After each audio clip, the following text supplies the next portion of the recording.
Juhar, myself Siddharth and I am welcoming all of you to this brand new video. First of all, wishing all of you a very happy Diwali, a very prosperous and great Diwali. मेरे तरफ से आप सब लोगों को दिवाली की ढेर सारी बधाइयां, ढेर सारी शुभेच्छा। जैसे तो आप लोगों को पता होगा, सरकार ने इस बार क्रैकर को क्रैक करने के लिए मना कर दिया है। दैट मीन्स पटाखे बैन हो गए हैं। तो क्यों ना चलिए इस बार दिवाली को हम लॉजिकली क्रैक करेंगे। So without being late, let's crack Diwali logically.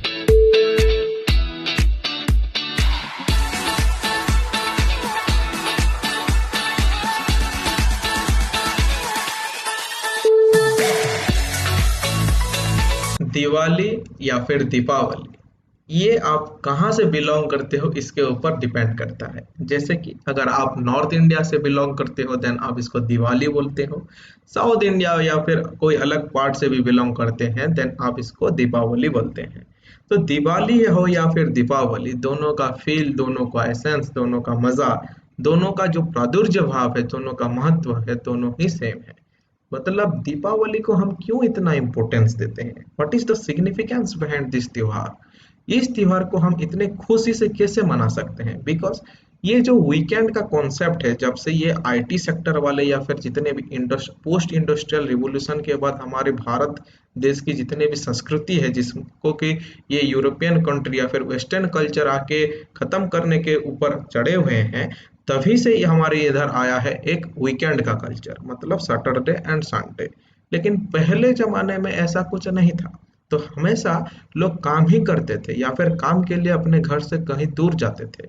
लेकिन ये दिवाली जैसे त्योहार या फिर दशहरा जैसे ऐसे त्योहार में वो लोग घर में आते थे।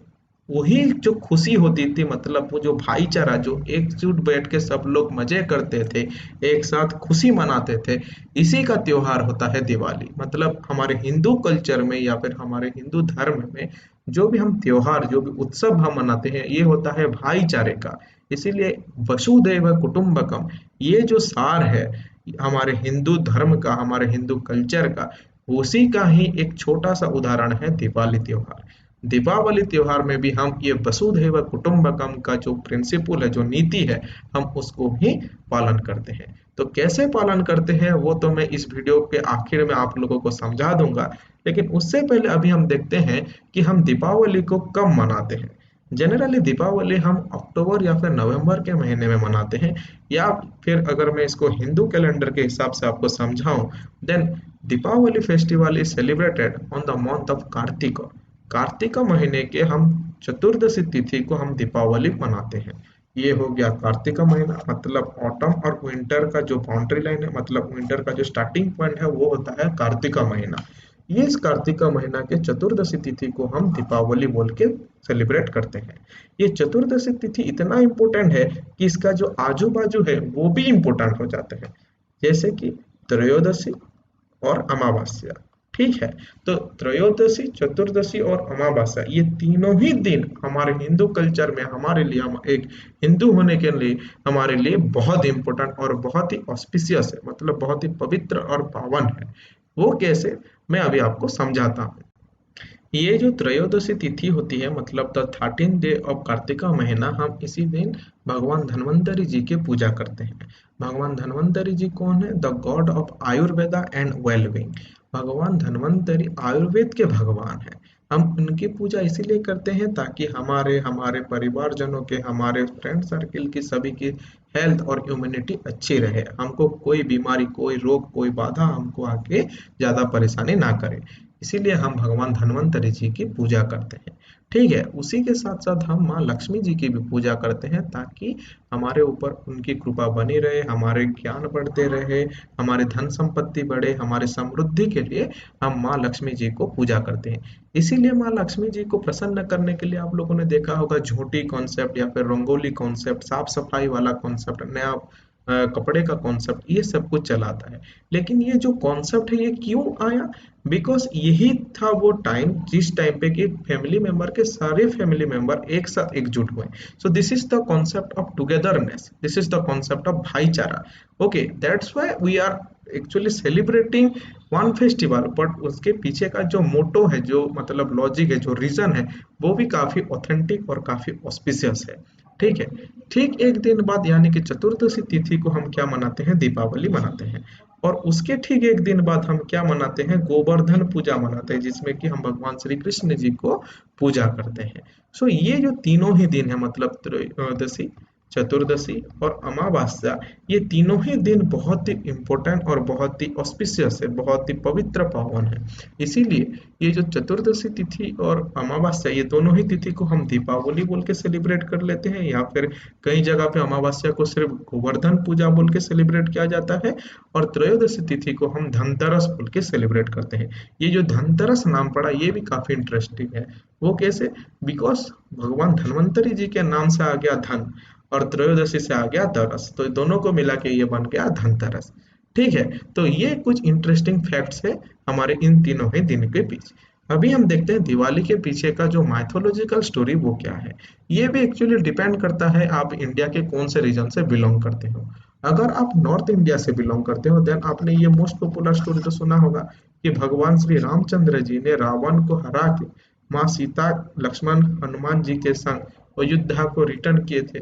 इसीलिए उनका जो भव्य स्वागत किया गया था, दिए जला के किया गया था, उत्सव मना के किया गया था। वैसे तो इस बार भी अयोध्या का जो राम मंदिर है, वहां पे भी इस मतलब 500 साल, लगभग 500 साल के बाद दीपावली को इतने धूमधाम से, इतने बड़े लेवल पे सेलिब्रेट किया जा रहा है। सो ये हो गया एक स्टोरी मैथोलॉजिकल कॉन्सेप्ट का। और दूसरा स्टोरी क्या है, अगर आप दूसरे रीजन से बिलोंग करते हो या फिर स्पेशली साउथ इंडिया से बिलोंग करते हो, देन आपको ये पता होगा कि भगवान श्री कृष्ण नरकासुर का वध इसी दिन किए थे। मतलब ये चतुर्दशी को भगवान श्री कृष्ण ने नरकासुर का वध किया था।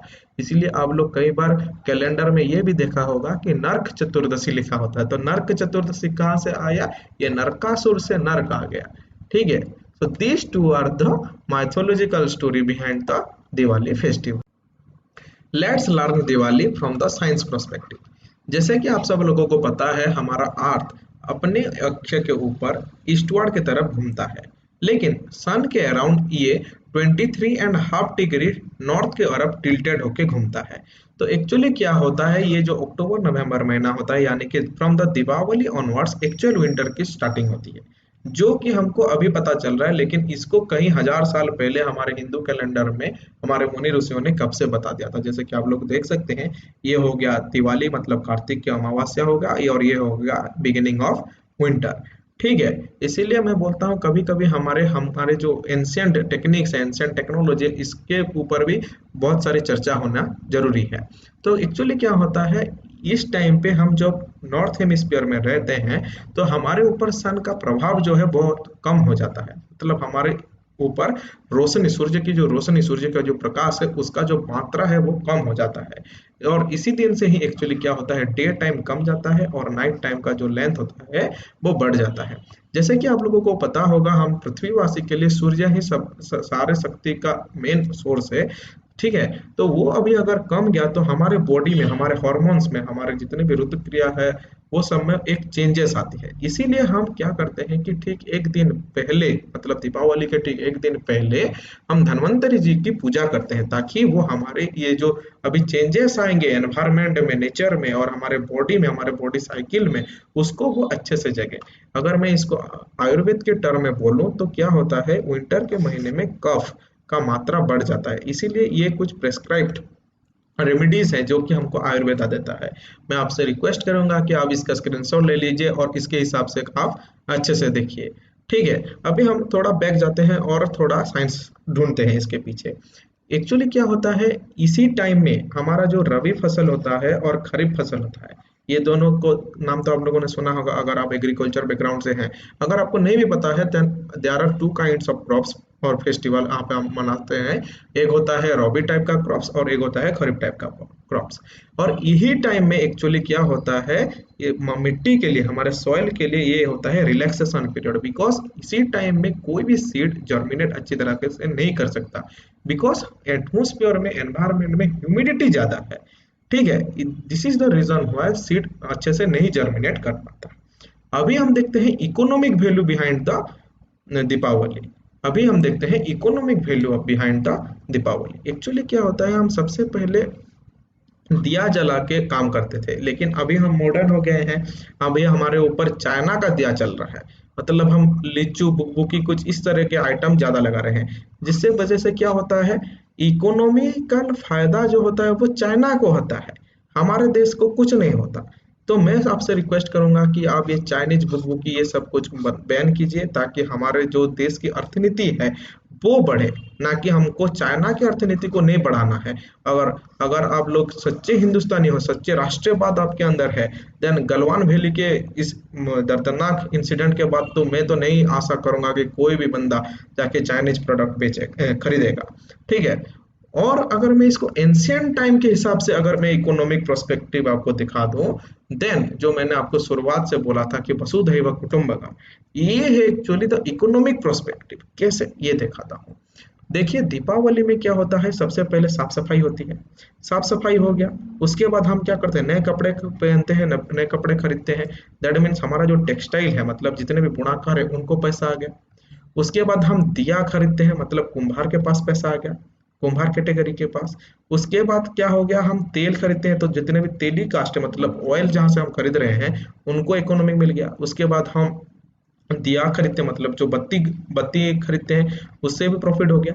तो कुछ इस तरह से जितने भी लोअर कास्ट है, इन सब का जो इकोनॉमिक वैल्यू है वो उस टाइम पे बढ़ जाता है। कि मैं इसको क्यों लोअर कास्ट बोलता हूँ, क्योंकि आप लोगों को पता होगा हमारे वर्णा सिस्टम जो है उसमें 4 वर्ण थे। जैसे कि आप लोगों को पता होगा, ब्राह्मण, क्षत्रिय, शूद्र और वैश्य। ब्राह्मण, क्षत्रिय, वैश्य एंड शूद्र। ठीक है। और ये शूद्र की कैटेगरी में ये सारे आते हैं, that means the lower caste. तो ये जब साफ सफाई कर रहे हैं तभी भी तो हमको लेबर लगता है। अगर हमारा बड़ा बड़ा महल है, बड़ा बड़ा हवेली है, तो वहां पे भी ये लोग जो मतलब साफ सफाई करके ये या फिर अपने रोजी रोटी कमाने के लिए जो कुछ बेचते हैं, मतलब तेली ज्यादा तेल बेचता है इस टाइम, बिकॉज सभी लोग दिया जलाएंगे। वैसे ही कुम्हार वाला दिया बेचता है, मिट्टी का दिया बेचता है, ताकि उसका सेलिंग ज्यादा हो, उसके पास ज्यादा रेवेन्यू आए, उसका इकोनॉमिक बेनिफिट हो। इसीलिए हम लोगों को जितने भी ये सब कुछ कास्ट है या फिर जितने भी प्रोफेशन है, जितने भी ऑर्गेनाइजेशन है, सबको लेके एक साथ बढ़ना है। इसीलिए तो हम बोलते हैं वसुधैव कुटुंबकम, मतलब सबका विकास। सबका विकास होना जरूरी है, तभी ही समाज का विकास होगा। तो कुछ इस तरह से है कॉन्सेप्ट हमारे एंशियंट ट्रेडिशन और जितने भी हम कस्टम प्रैक्टिस करते हैं। तो मैं आशा करता हूँ ये वीडियो आप लोगों को काफी अच्छी लगी होगी। और आखिर में आपको एक मजे की बात बोल के मैं जा रहा हूँ।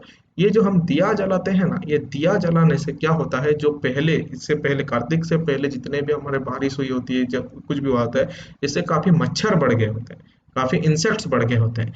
बस यही दिए का प्रभाव ये है कि वो जो नेगेटिव एनर्जी है और उनके साथ साथ ये इंसेक्ट्स हो गया, मच्छर हो गया, ये सबको एक खत्म कर देते, भगा देते हैं।